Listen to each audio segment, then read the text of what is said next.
ఈరోజే ఆషాఢ శుక్రవారం. ఎంతో పవిత్రమైన రోజు, విశేషమైన రోజు.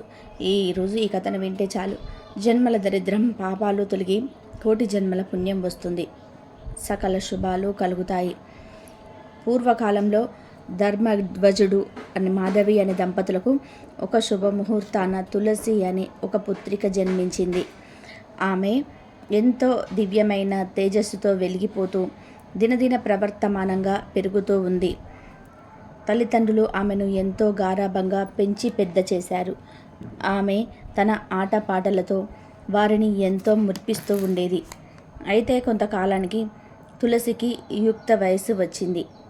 అతిలోక సౌందర్యవతి, సుగుణవతి అయిన తులసికి తగిన వరుడి కోసం తల్లిదండ్రులు ప్రయత్నాలు మొదలుపెట్టారు. తల్లిదండ్రుల ప్రయత్నం తులసి ఇలా పలుకుతుంది. తను సాక్షాత్తు శ్రీమన్నారాయణ్ణి తప్ప వేరే ఎవరిని వివాహం చేసుకోను అని తేల్చి చెప్తుంది. ఆమెకు ఉన్నటువంటి సంకల్పానికి తల్లిదండ్రులు ఇద్దరు కూడా ఎంతో ఆశ్చర్యపోతారు. సాక్షాత్తు ఆ శ్రీ మహావిష్ణువుని వివాహం చేసుకోవాలి అంటే మాటలా, అది ఎంత తేలికైనటువంటి పని కాదు అంటూ ఆమెతో ఎన్నో విధాలుగా నచ్చ చెప్పి చూస్తారు. కానీ తులసి మాత్రం ఏమాత్రం చెలించదు. తాను తప్పకుండా ఆ స్వామిని వివాహం చేసుకుంటాను అని చెప్పి అడవిలోకి వెళ్ళి ఘోరమైనటువంటి తపస్సు మొదలు పెడుతుంది. అకుంఠితమైనటువంటి దీక్షతో తులసి చేస్తున్నటువంటి ఆ దీక్షకు ముల్లోకాలు కంపించటం మొదలుపెట్టాయి. దీంతో దేవతలంతా కూడా భయభ్రాంతులకు లోనవుతారు. వాళ్ళందరూ కూడా బ్రహ్మదేవుడి వద్దకి వెళ్ళి ఇలా పలుకుతారు. స్వామి, భూలోకంలో తులసి చేస్తున్నటువంటి తపస్సు వలన సర్వలోకాల్లో కంపిస్తున్నాయి. తమరు ఒకసారి దయతలిచి అసలు ఆమె అభిష్టమేంటో అడిగి తెలుసుకోండి. ఆమె కోరిక తీర్చండి. ఆమె తపస్సును విరమించేలా చూడండి అని వేడుకున్నారు. అప్పుడు బ్రహ్మదేవుడు తులసికి ప్రత్యక్షమై, తులసి, నీకేం వరం కావాలో కోరుకో అని అడుగుతాడు. అప్పుడు తులసి బ్రహ్మదేవుడితో ఇలా పలుకుతుంది. బ్రహ్మదేవ, మీ దర్శనంతో నా జన్మ సార్థకమైనది. నాకు శ్రీమన్నారాయణుడే భర్త అయ్యే విధానంగా నన్ను అనుగ్రహించండి అని వేడుకుంటుంది. ఓ బ్రహ్మదేవ, నేను శ్రీ మహావిష్ణువు తప్ప వేరే ఎవరిని అస్సలు వివాహం చేసుకోను. కాబట్టి నా యందు దయ ఉంచి నన్ను కరుణించండి అని వేడుకుంటుంది తులసి.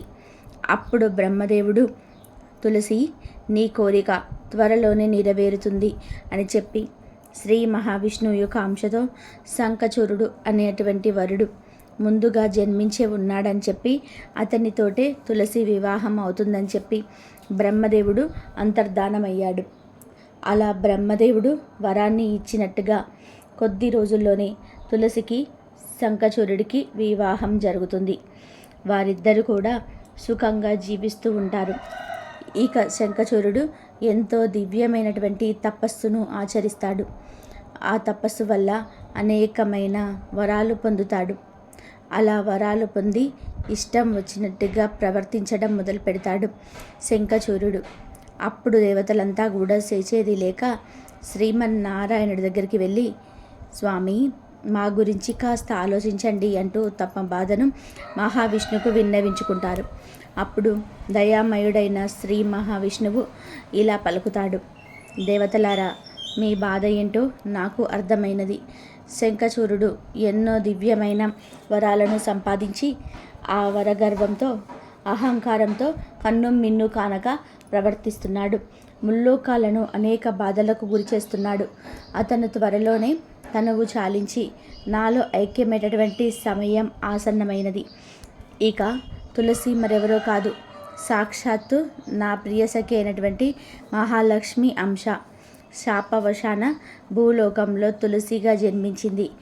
ఆమె మున్ముందు యుగాలన్నింటిలోనూ అన్ని లోకాల్లోనూ అతి పవిత్రమైనటువంటి కుక్కగా జన్మించి అందరి చేత పూజింపబడుతుంది. అనేక యుగాల పాటు ఆ విధంగా ఆరాధించబడి చివరికి ప్రళయకాలంలో నన్ను చేరుకుంటుంది.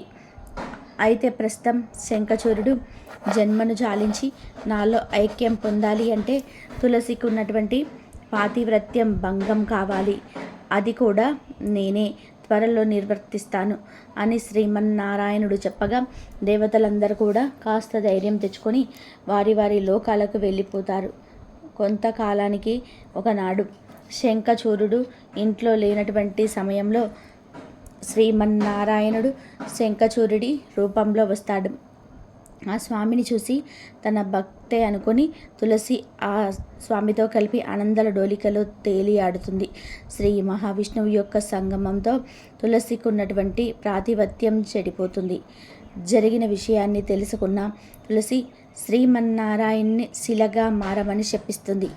ఆ శాపం విన్న శ్రీమన్నారాయణుడు చిరునవ్వుతో తులసితో ఇలా అంటాడు: ఓ తులసి, ఈ సృష్టి ఆదిలోని నా విరాట్ స్వరూపంలో నీవు మహాలక్ష్మి స్వరూపానివి.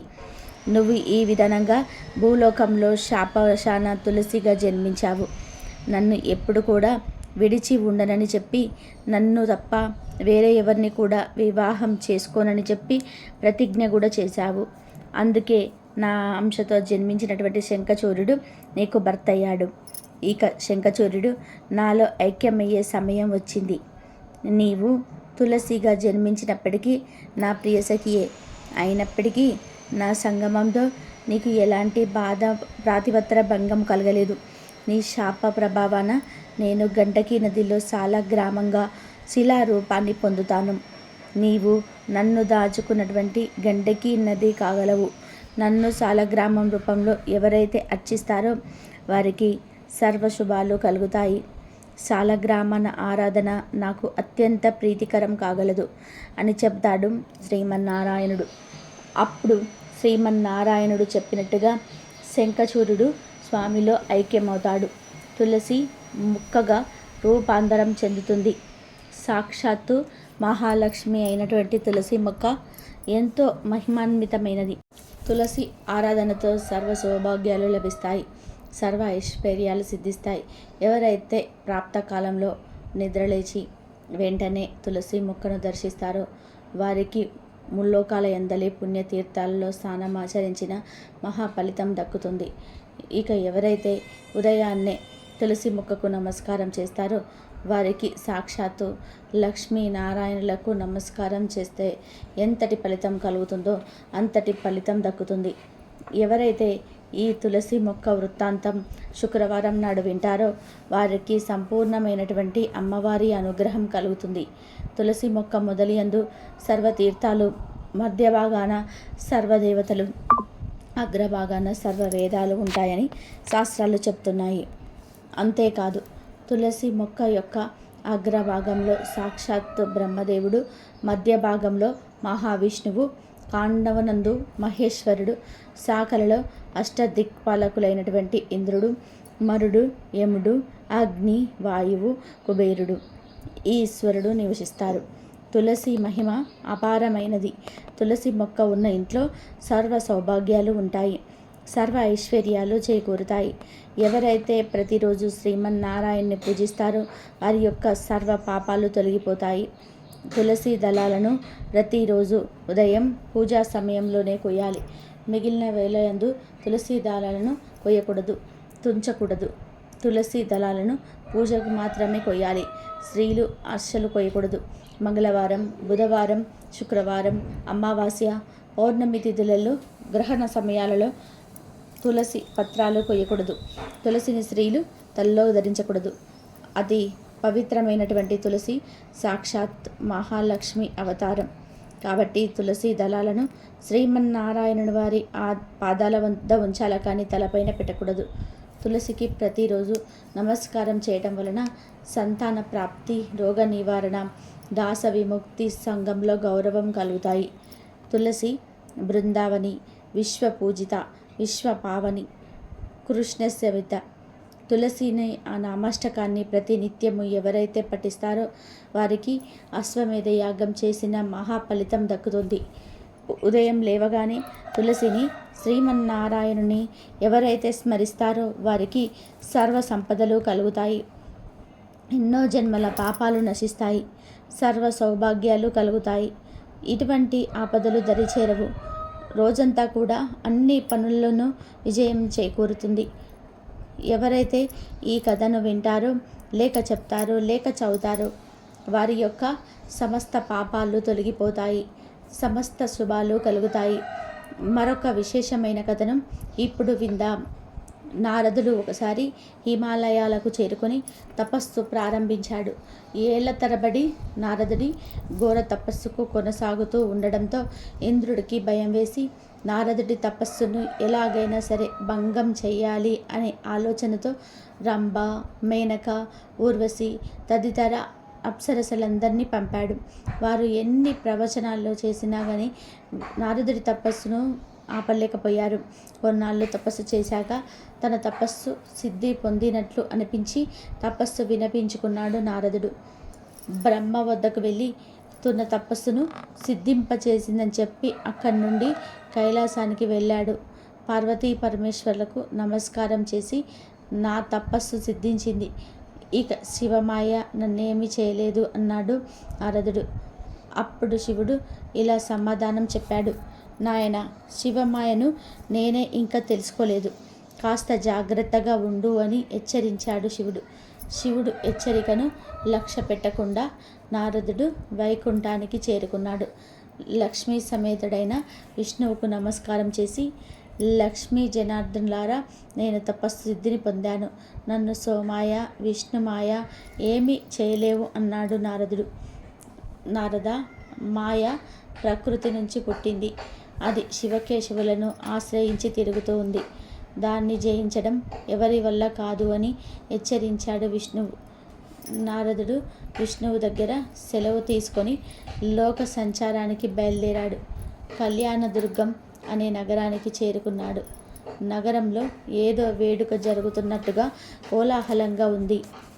ఏమిటి విశేషం, ఈ సందడంతా దేనికి అని తనకు తానాసపడిన పురప్రజలను అడిగాడు నారదుడు. రేపే మహారాజా కుమార్తె స్వయంగా, అందుకే ఈ సందడి అని చెప్పారు వాళ్ళు నేరుగా రాజప్రసారానికి వెళ్ళారు.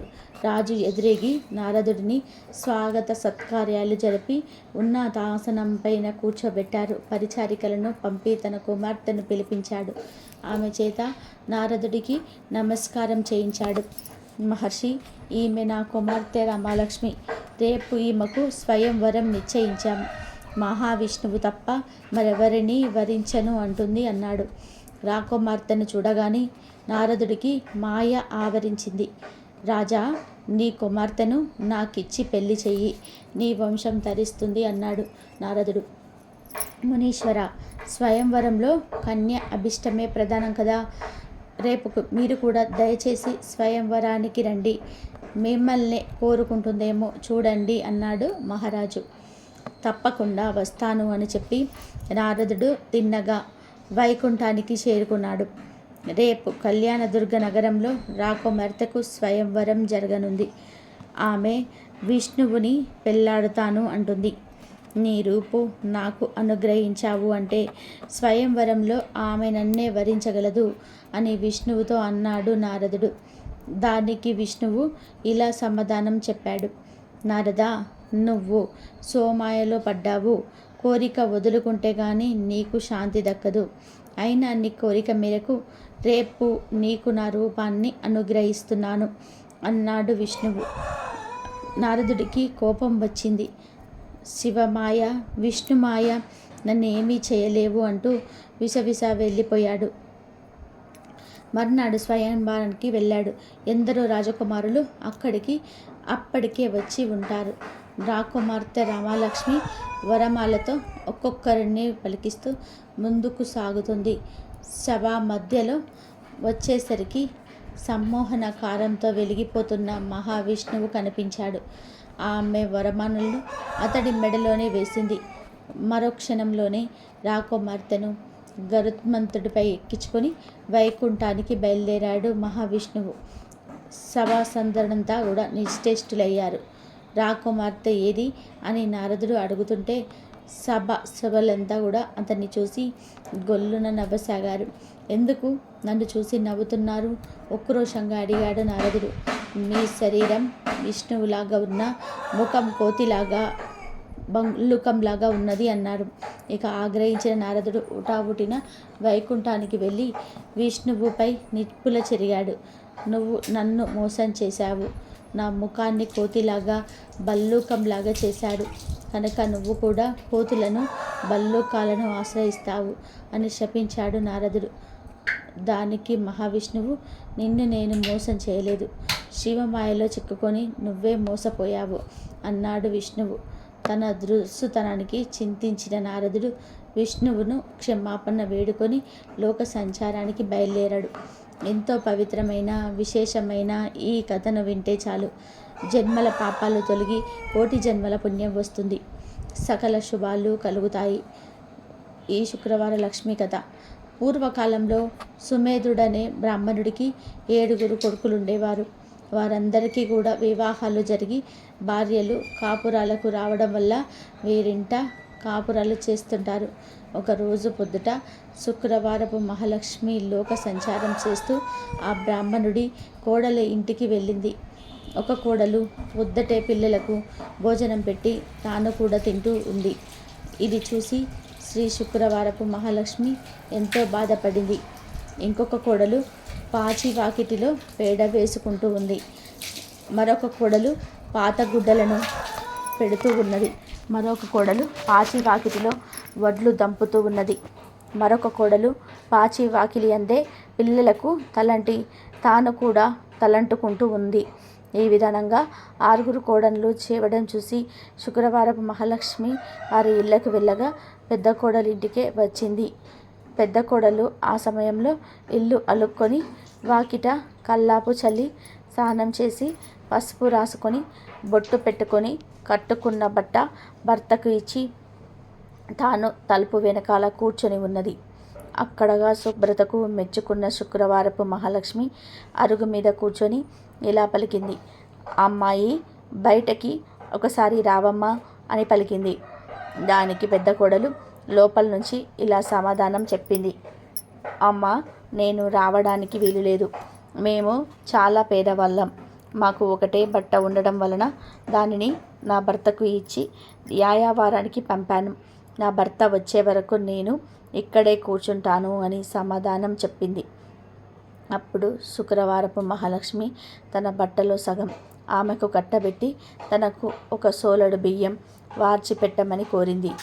అందుకు పెద్ద కోడలు ఎంతో బాధపడి, అమ్మ, నా భర్త వచ్చే వరకు ఇంట బియ్యం ఉండవని సమాధానం చెప్పింది. అప్పుడు శుక్రవారపు మహాలక్ష్మి ఇలా పలికింది. అమ్మ, నీవు శుక్రవారపు మహాలక్ష్మి మా ఇంటికి వచ్చింది. ఆమెకు ఈ సరుకులు కావాలని భర్తకులకు చెప్పి కావలసినవి తెచ్చుకోమని చెప్పి ఆ బ్రాహ్మణ స్త్రీని పంపించింది. దాంతో పెద్ద కోడలు శుక్రవారపు మహాలక్ష్మి చెప్పిన ప్రకారం కోమటి ఇంటికి వెళ్ళి తన ఇంటికి శుక్రవారపు మహాలక్ష్మి వచ్చిందని తెలిపి పప్పు, బియ్యం, మిగతా వంటకు కావలసిన పదార్థాలన్నీ కూడా ఇమ్మని కోరగా అతడు వాటన్నిటిని ఇచ్చాడు. తర్వాత పెద్ద కోడలు శుక్రవారపు మహాలక్ష్మి చెప్పిందని తేలికవాని దగ్గరికి వెళ్ళి ఆ ఇంటికి శుక్రవారపు మహాలక్ష్మి వచ్చింది. ఆమెకు ఈ పదార్థాలు కావాలని తెలకల వారిని కోరగా తులకరవారు తెలగపిండిని, నూనెను ఇచ్చాడు. ఆ తర్వాత పెద్ద కోడలు కంచెర దగ్గరికి వెళ్ళి కంచెర దగ్గర శుక్రవారపు మహాలక్ష్మి మా ఇంటికి వచ్చింది. ఆమెకు ఈ పదార్థాలు కావాలని కోరగా కంచెరి ఇంటి దగ్గర పాత్ర సామాగ్రిని ఇచ్చాడు. తర్వాత పెద్ద కోడలు సాలివాని దగ్గరికి వెళ్ళి మా ఇంటికి శుక్రవారపు మహాలక్ష్మి వచ్చింది. ఆమెకు ఈ పదార్థాలు కావాలని కోరగా సాలివాడు మంచి మంచి బట్టలను పెద్ద కోడలికి అందజేశాడు. దాంతో పెద్ద కోడలు ఇంటికి వెళ్ళి 4 పిండి వంటలతో ఆవకాయ పచ్చలతో శుక్రవారపు మహాలక్ష్మికి వడ్డించింది. అంతలో ఆమె భర్త ఎడమూట పెడముటలతో సంతోషంగా ఇంటికి వచ్చాడు. ఆ రోజు అతడికి సంతృప్తికరంగా న్యాయవారం దొరికింది. అతడికి పెద్ద కోడలు భోజనం వడ్డించగా దాన్ని భోంచేసి ఇది ఎక్కడి నుంచి వచ్చాయి అని అడిగాడు. ఆమె తమ గృహానికి శుక్రవారపు మహాలక్ష్మి వచ్చిందని తెలియజేసింది. అంతలో శుక్రవారపు మహాలక్ష్మి తానింకా వెళ్తాను అని చెప్పగా పెద్ద కోడలు, అమ్మ, ఈరోజు రాత్రి భోజనం చేసి వెళ్దువు కానీ అని కోరింది. దానికి శుక్రవారపు మహాలక్ష్మి అంగీకరించి రాత్రి భోజనం వేళ తర్వాత నేను వెళ్తాను అని చెప్పగా, అప్పుడు ఆ బ్రాహ్మణ స్త్రీ, అమ్మా, ఎంత చీకటిలో ఎక్కడికి వెళ్తావు? రేపటి ఉదయమే వెళ్దువుగానిలే అని పలకగానే దానికి శుక్రవారపు మహాలక్ష్మి సమ్మతించి విదురపోయి కొంత రాత్రికి లేచి తనకు కడుపు నొప్పిగా ఉంది అని చెప్పి శుక్రవారపు మహాలక్ష్మి అంటుంది. చెప్పగా అందుకు ఆ బ్రాహ్మణ స్త్రీ, చీకటిలో వీధిలోకి వెళ్ళవద్దు అని ఓ మూలన కూర్చోమ్మని చెప్పింది. మహాలక్ష్మి అదే విధానంగా 4 మూలల్లోనే కూర్చుంది. తెల్లవారే వేళకు మాయమైపోయింది. ఆ బ్రాహ్మణ స్త్రీ నిద్ర మేలుకోగానే ఇల్లు బాగు చేయడానికి చీపుర్ని చేతబట్టి గది యొక్క 4 మూలలు చూసింది.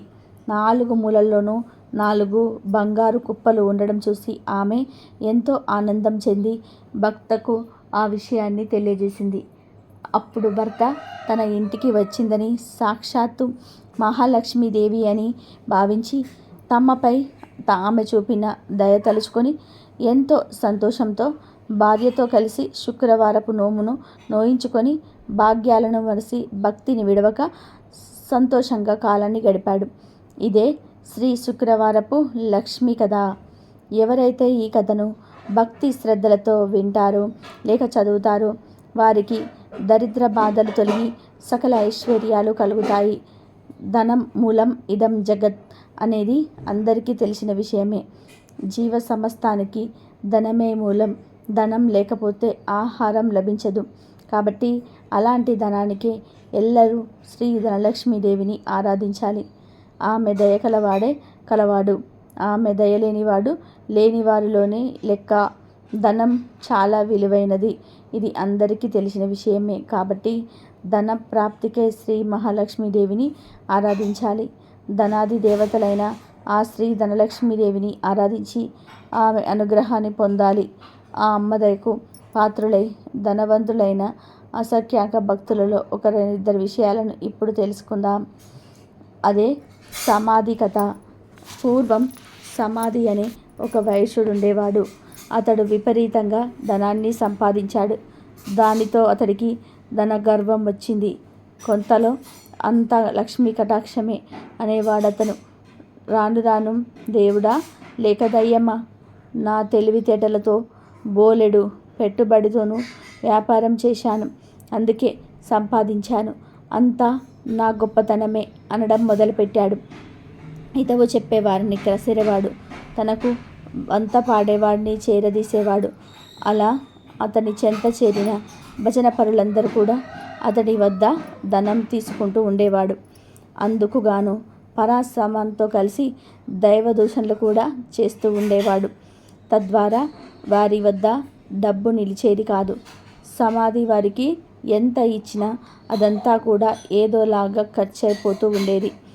పనికి మాలిన వారికి అనవసరపు ఖర్చులు డబ్బు ఇచ్చి ఇచ్చి అవసరానికి డబ్బు లేక దావుసరికి తన పలుకుబడిపై అప్పులు చేసి చేసి అవి తీర్చలేక సమాధి దరిద్రుడైపోయాడు. అతడు పెద్దల్ని ఆశ్రయించాడు.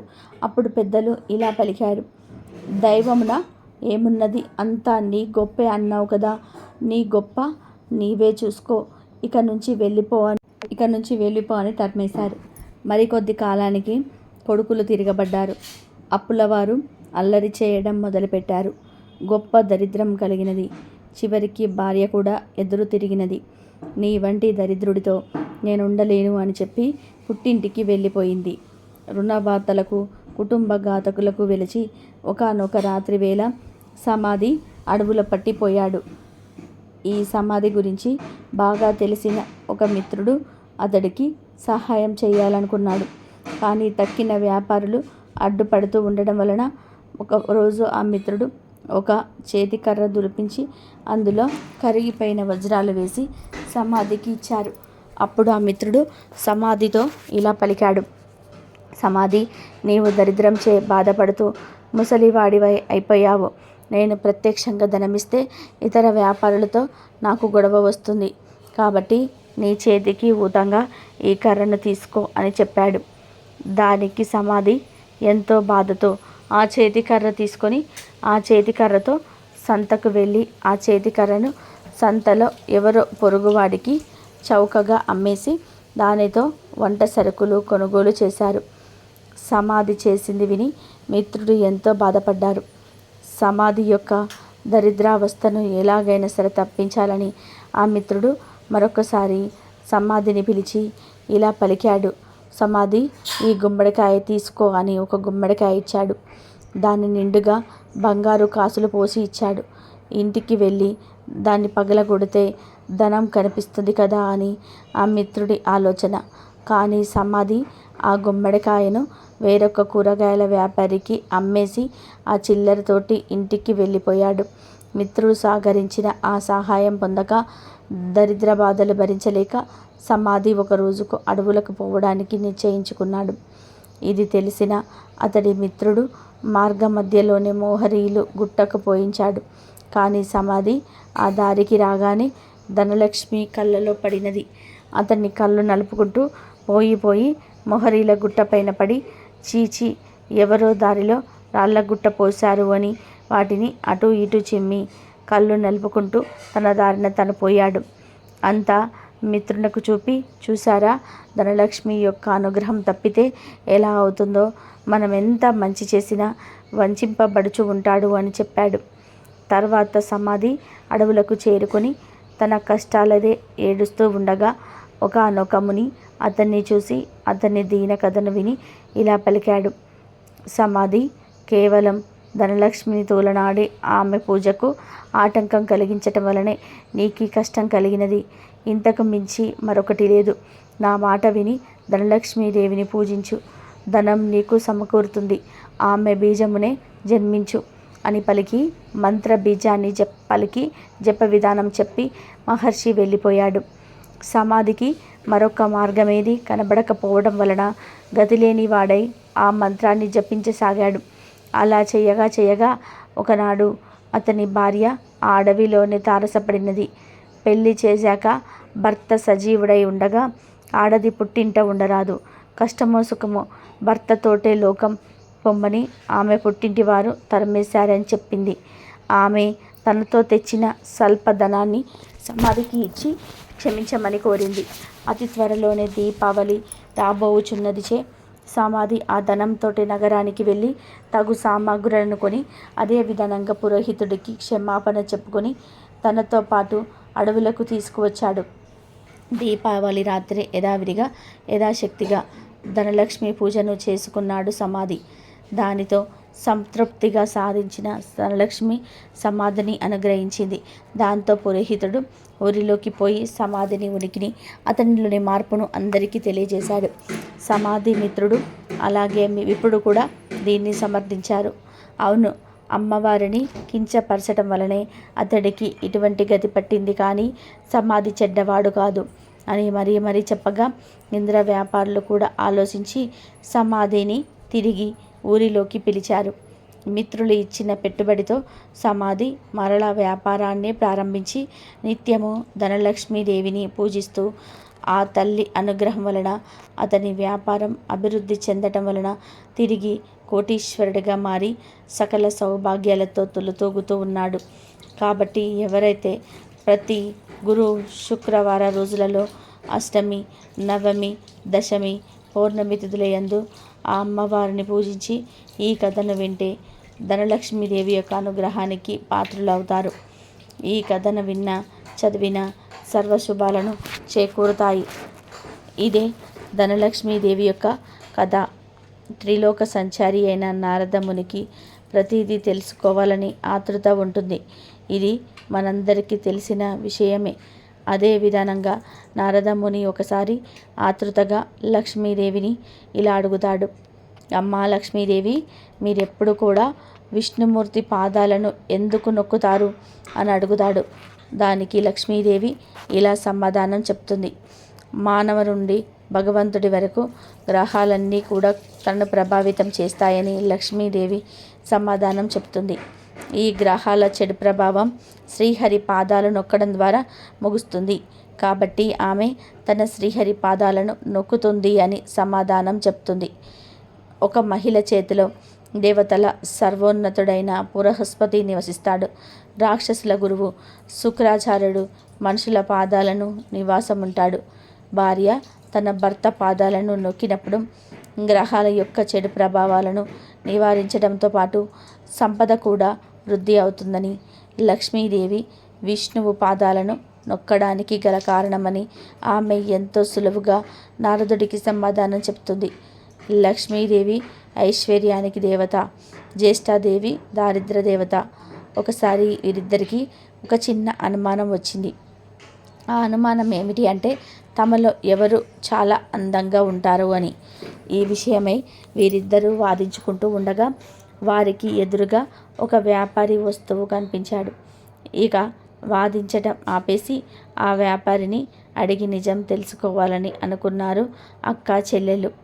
అలా అనుకున్నదే తడవుగా జ్యేష్ఠాదేవి లక్ష్మీదేవులు అతడి ముందుకు వెళ్ళి నిలుచున్నారు. తామిద్దరం ఎవరమో కూడా అతడికి వివరించి చెప్పారు.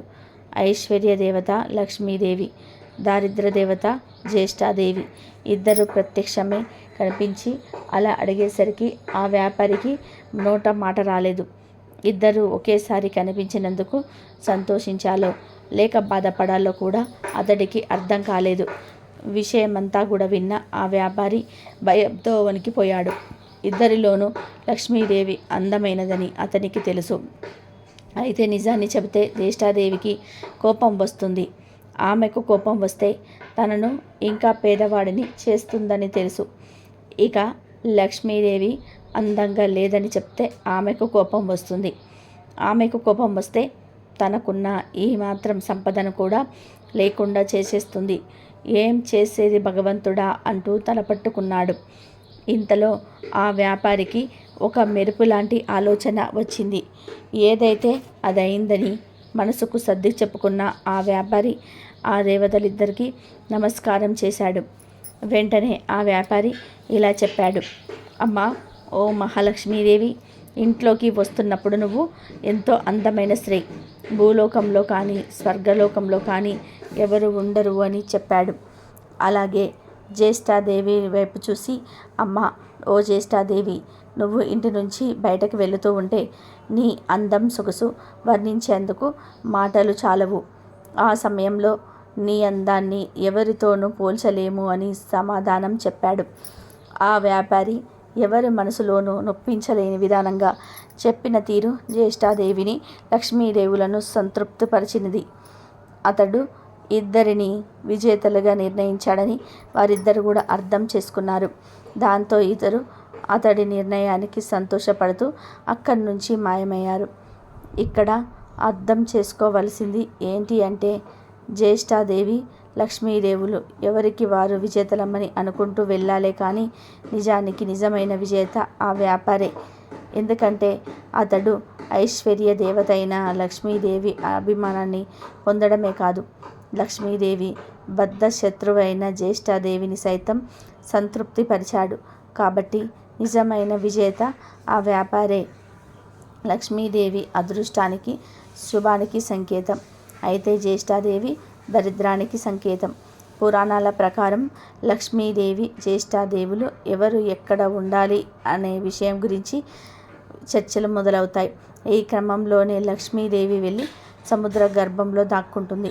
సముద్ర గర్భం నుంచి తన బయటకి రావాలని జ్యేష్ఠాదేవి కోరడంతో తాను బయటకు వచ్చి ఏ ప్రదేశంలో కొలువై ఉండాలో తెలియజేస్తుంది.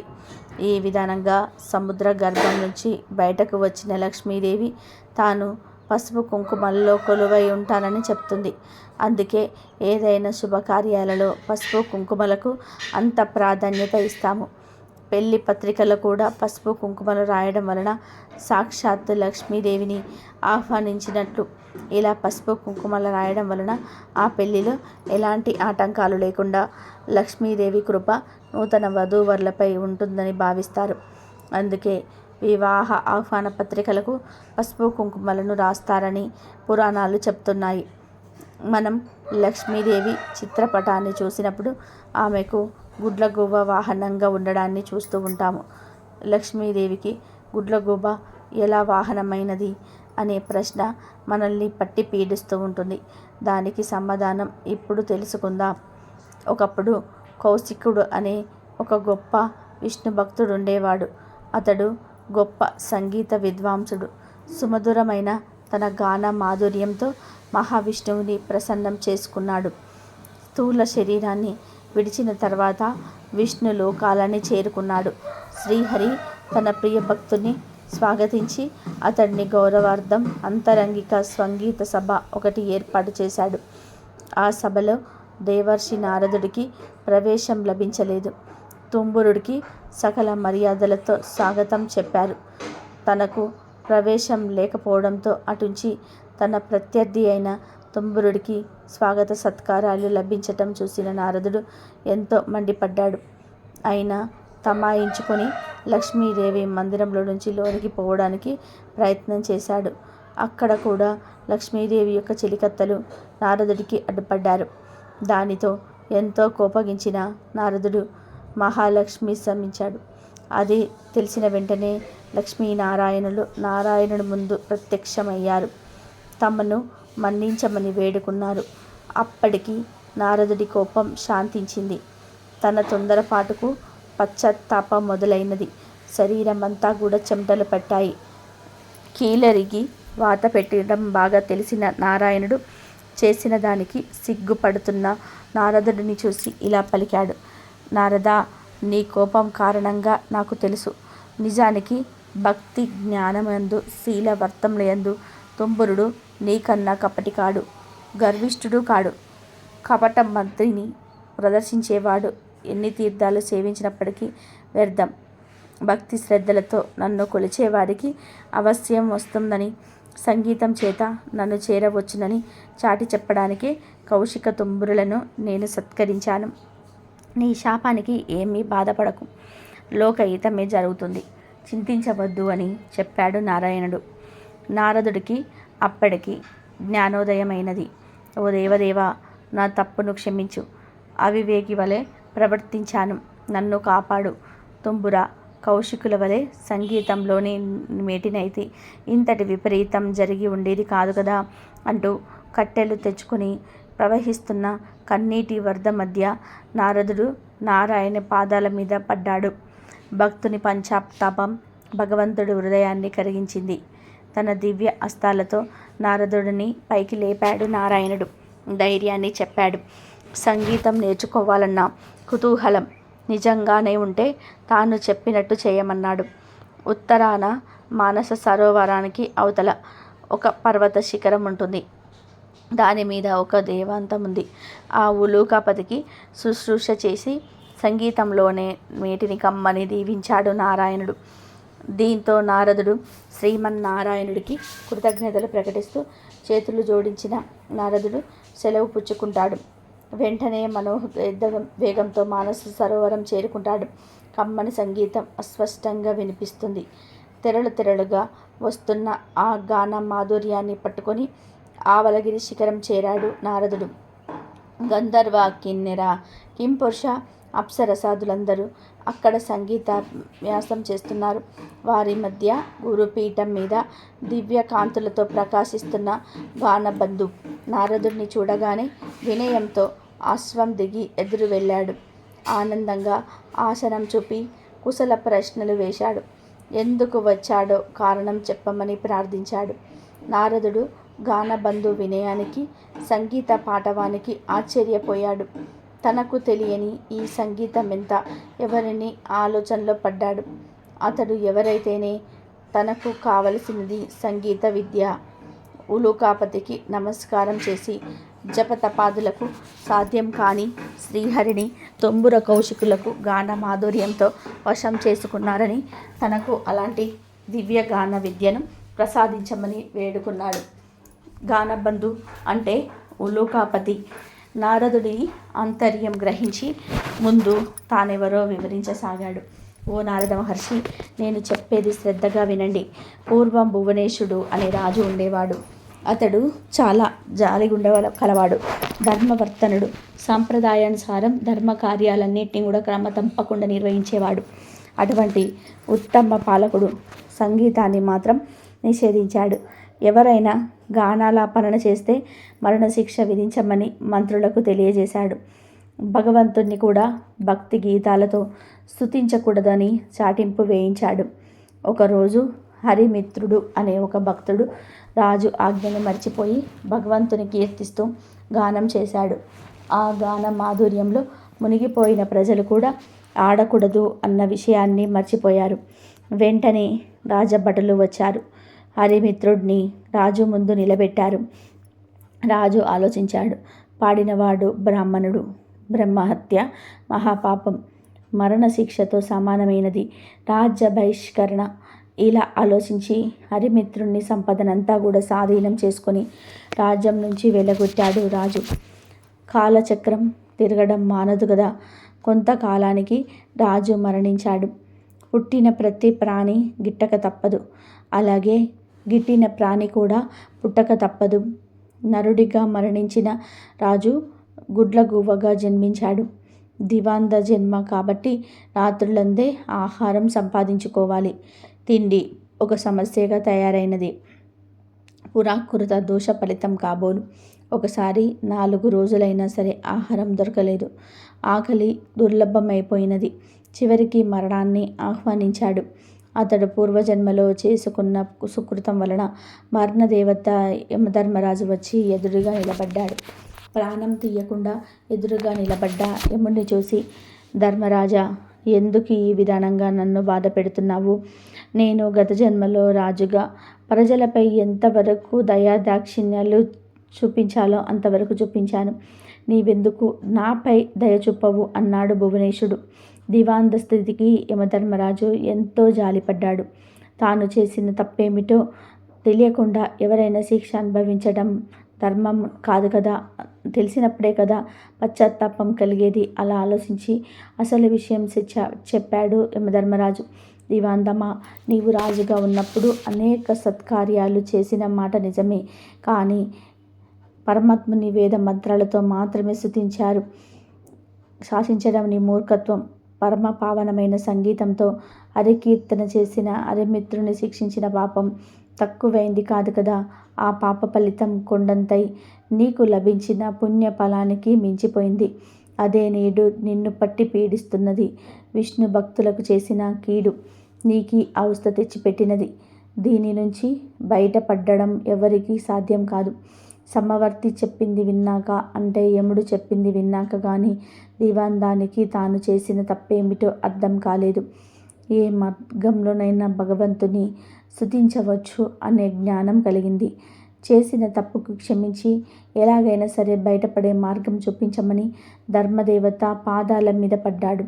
దీంతో యముని హృదయం కూడా ద్రవించింది. ఉలూక రాజా, చేసిన తప్పుకు శిక్ష తప్పదు.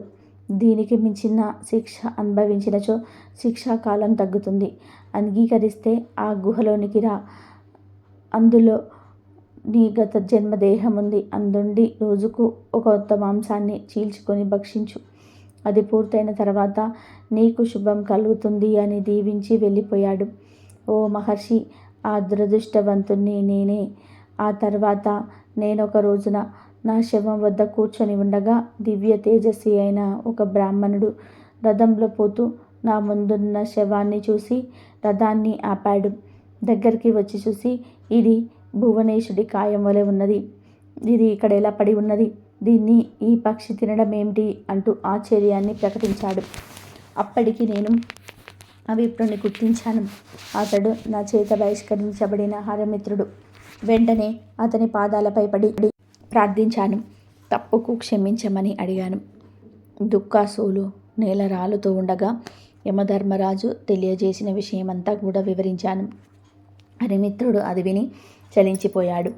తన అంతరంగ బాహునకు అనుకూలంగా ఇలా పలికాడు. నీ బాధను చూస్తుంటే నాకు ఎంతో విచారం కలిగింది. నీవు నా ఎడల చూపిన కాఠిన్యం నేను ఆ రోజునే మర్చిపోయాను. నీవు అనుభవించిన బాధ ఇక చాలు. ఈ క్షణం నుంచి నీకు బాధన్నది లేకుండా ఉండుగాక. గొప్ప సంగీత విద్వాంసుడవై లోకంలో ఉత్తమ సంగీత విద్యను బోధిస్తావుగాక అంటూ అతడు నా కృతజ్ఞతను స్వీకరించి వైకుంఠానికి వెళ్ళిపోయాడు.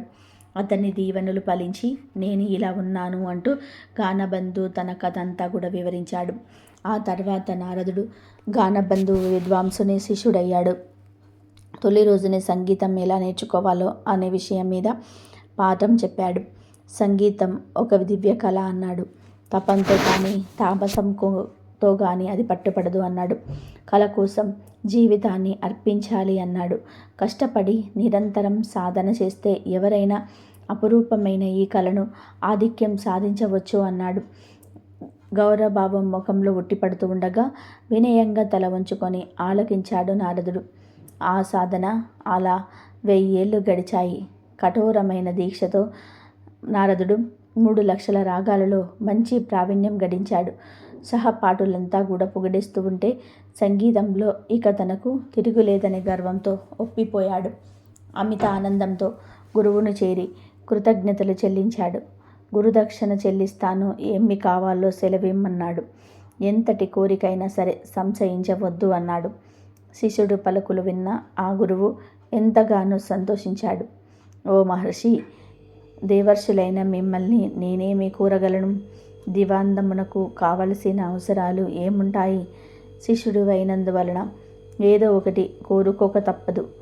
ఈ ధరాతరం నిలిచి ఉండే వరకు సంగీత కళతో పాటు నేను సైతం లోకంలో గుర్తుండేలాగా వరాన్ని ప్రసాదించు అని తన మనసులోని మాటను బయట పెట్టాడు. అప్పుడు నారదుడు విశాలంగా నవ్వాడు. ఓ గురువర్య, ఇది మరీ చిన్న కోరిక. ఈ చిరు కోరిక నీకున్న సంగీత పాండిత్యం తీర్చగలదు. శిష్య ప్రశిష్య కోటి వలన భూతలమున సంగీతమున నిలిచి ఉన్నంత వరకు నీ కీర్తికి అంతులేదు.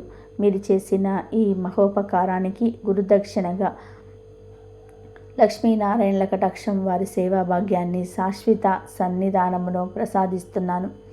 ప్రళయం సంభవించిన వేళ శ్రీ మహావిష్ణువునకు గరుత్మంతుని వలె శ్రీ మహాలక్ష్మికి నీవు వాహనమై తరిద్దువుగాక అంటూ శిష్యుడికి కానుకను దేవర్షిగా వరాన్ని సమర్పించుకున్నాడు నారదుడు. గానబంధు అనే గుడ్లగువ్వ లక్ష్మీదేవికి వాహనంగా మారింది. శుక్రవారం రోజు ఎవరైతే ఈ కథలను వింటారో లేక చదువుతారో వారికి శ్రీ మహాలక్ష్మీదేవి యొక్క కరుణ కటాక్షం అనుగ్రహం తప్పకుండా కలుగుతాయి. రుణ సమస్యలు తొలగి లక్ష్మీ కటాక్షం కలుగుతుంది. ఓం శ్రీ మహాలక్ష్మీ నమః. ఓం నమో నారాయణాయ. ఓం శ్రీ మాత్రే నమః. ఓం నమః శివాయ. ఓం నమో నారాయణాయ.